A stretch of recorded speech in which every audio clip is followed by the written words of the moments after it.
कल पीएफआरडीए के लेटर से संबंधित एक दुखदायी खबर आई थी दोस्तों, जिसका वीडियो मैंने डिस्क्रिप्शन बॉक्स में डाला हुआ है। इस दुखदायी खबर के बाद राजस्थान सरकार के कर्मचारियों में निराशा के घनघोर बादल छा गए थे। उस निराशाजनक माहौल को चीरते हुए दोस्तों आज एक नई खुशखबरी आई है। तो यह नई खुशखबरी क्या है दोस्तों, ये जाने इसके पहले स्वागत है आपका आपके अपने यूट्यूब चैनल शिक्षक ज्ञान बाय अनिल पर।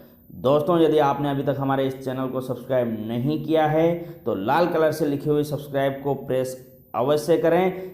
जैसे ही आप लाल कलर से लिखे हुए सब्सक्राइब को प्रेस करेंगे तो ये लाइट ब्लैक कलर का हो जाएगा। इसका मतलब यह है कि आपने हमारे इस चैनल को सब्सक्राइब कर दिया है। तो लाइट ब्लैक कलर से लिखे हुए सब्सक्राइब के जस्ट आगे दोस्तों बेल आइकन है, इस बेल आइकन को प्रेस करें। जैसे ही आप बेल आइकन को बटन को प्रेस करेंगे तो 3 विकल्प आपके सम्मुख प्रस्तुत होंगे। इनमें से सबसे ऊपर वाला विकल्प ऑल आप चयन कर लें। इसके बाद दोस्तों मैं जब भी कभी इस प्रकार की कोई भी सूचना, जानकारी या जीवन का अनुभव लेकर के आऊँगा तो इसकी सूचना सबसे पहले आपको मिलेगी। ओपीएस से संबंधित न्यू अपडेट आया है दोस्तों। 1 अप्रैल से ही लागू होगी पुरानी पेंशन। पीएफआरडीए के लेटर से ओपीएस की बहाली पर कोई फर्क नहीं पड़ता। नोटिफिकेशन का ड्राफ्ट तैयार हो गया है और ये सारी जानकारियां दी गई हैं दोस्तों वित्त सचिव के द्वारा। अब करते हैं दोस्तों पूरी खबर का विश्लेषण और जानते हैं कि इस न्यूज में क्या है। यह खबर आई है दोस्तों राजस्थान पत्रिका से। इसकी हेडिंग यह रही दोस्तों, 1 अप्रैल से लागू मान ली गई है ओपीएस। विस्तृत अधिसूचना का ड्राफ्ट तैयार है। कैबिनेट व राज्यपाल से मंजूरी की प्रक्रिया जारी है। पुरानी पेंशन योजना एनपीएस फंड का पैसा नहीं आने से कोई असर नहीं होने वाला है दोस्तों। देखते हैं पूरी खबर क्या है। यह खबर दोस्तों राजस्थान पत्रिका के जयपुर एडिशन में निकली है। राज्य सरकार ने पुरानी पेंशन योजना ओपीएस को 1 अप्रैल 2022 से लागू मान लिया है। इसी आधार पर वित्त विभाग ने ओपीएस बहाली के लिए वर्ष 2004 के बाद नियुक्त कर्मचारियों से न्यू पेंशन स्कीम अर्थात एनपीएस के लिए कटौती बंद करने का आदेश जारी कर दिया है। इसकी आप सबको जानकारी है दोस्तों, ये पहले से ही आदेश निकला हुआ है। ओपीएस बहाली की विस्तृत अधिसूचना का ड्राफ्ट तैयार हो गया है, जिसमें 1 अप्रैल से ही ओपीएस की बहाली मानने का प्रावधान है। दोस्तों इस न्यूज में यह स्पष्ट कर दिया गया है कि ओपीएस बहाली का जो नोटिफिकेशन है उसका ड्राफ्ट तैयार हो गया है और ओपीएस की बहाली का उसमें प्रावधान कौन सी तारीख से है, 1 अप्रैल से। 1 अप्रैल से ओपीएस की बहाली हो जाएगी, ऐसा ड्राफ्ट में है। कैबिनेट व राज्यपाल की मंजूरी के बाद अधिसूचना शीघ्र जारी हो जाएगी। कैबिनेट और राज्यपाल की इस पर मंजूरी बाकी है। वित्त विभाग के अधिकारियों ने स्पष्ट किया है कि पेंशन निधि विनियामक विकास प्राधिकरण मतलब पीएफआरडी के एनपीएस का फंड न लौटाने के जवाब से कर्मचारियों को 1 अप्रैल से ओपीएस का लाभ देने पर कोई असर नहीं पड़ेगा। वित्त विभाग के अधिकारियों ने यह स्पष्ट कर दिया है दोस्तों कि एनपीएस का पैसा जो पीएफआरडी के पास हमारा है, यदि वो नहीं लौटा रहा है हाल फिलहाल, ऐसा उसने लेटर लिखा है, तो उससे ओपीएस की बहाली पर कोई फर्क नहीं पड़ने वाला है।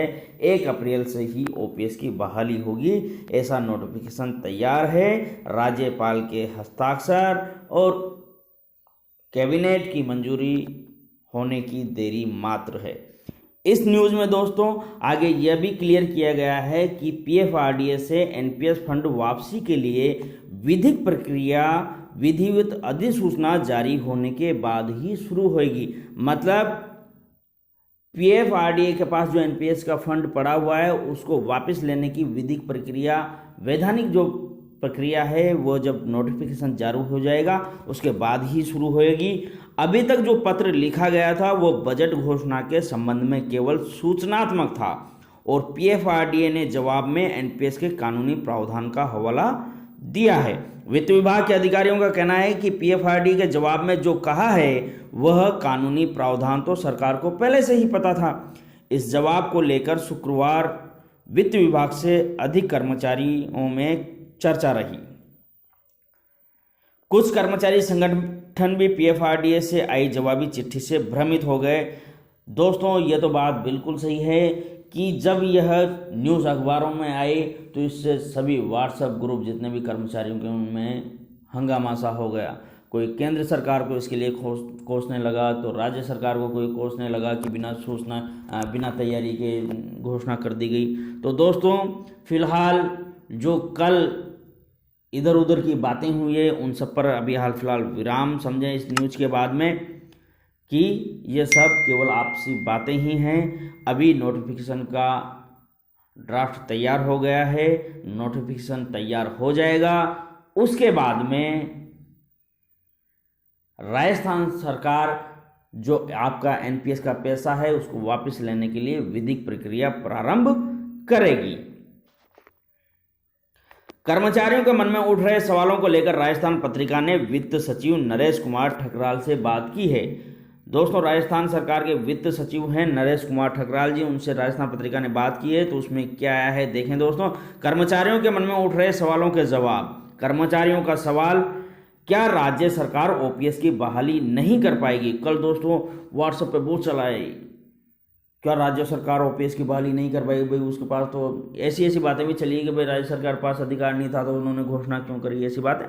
तो दोस्तों इस पर आप विराम लगाएं। ठकराल साहब ने कहा है कि ओपीएस के तहत कर्मचारी को सेवानिवृत्ति पर भुगतान राज्य सरकार करेगी। एनपीएस के फंड से इस भुगतान का कोई लिंक नहीं रखा है। तो दोस्तों जो भुगतान होगा सेवानिवृत्ति के बाद पेंशन का वो राज्य सरकार करेगी।